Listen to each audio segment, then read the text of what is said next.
Today I'm talking tomatoes. Check these out. The problem with these, though, aren't they gorgeous? The problem with these, they didn't come from my plants, and they're genetically modified. And that is something that I like to stay away from. I don't want to put anything in my body that's genetically modified. And of course, in the grocery stores, that's what we're all finding.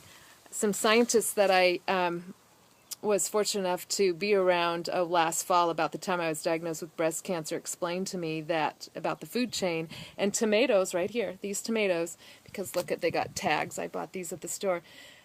Tomatoes are the highest genetically modified, or the most, I should say, the most genetically modified vegetable fruit in a grocery store. So I want to stay away from these.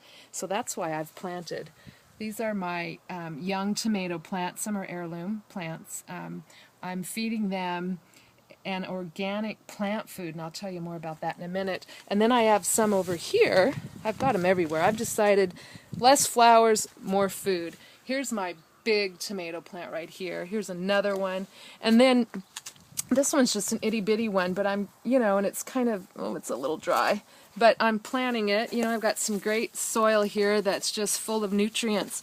But one thing I'm doing this year, I'm staying away from chemicals. I just don't want to be around them, as you can well imagine, and I don't want you around them either. But I'm using a new product. Well, it's not new. It's been around for a long time. It's from Full Circle, and it's a plant food, and it's all organic. And when you read what's in it, we could probably make this ourselves.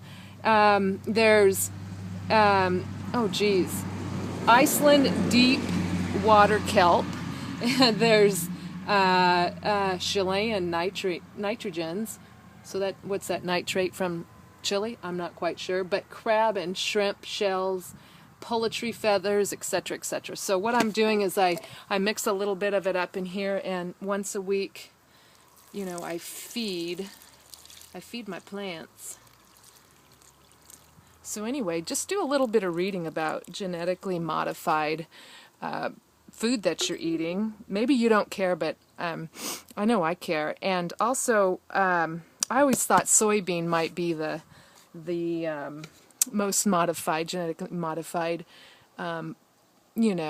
plant, because it's grown in bazillions of acres, and they make it so it's resistant to Roundup, so they can spray the whole field and it kills the weeds, but it doesn't kill the soybean. But anyway, so back to my story. Plant some tomatoes. If you can't buy them where you know that they're organically grown and not modified, and this is what I always wanted to do, so I'm going to do it. Check this out.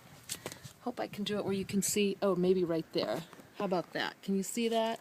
Here's my foot. Let's just smash them. No more. You see that?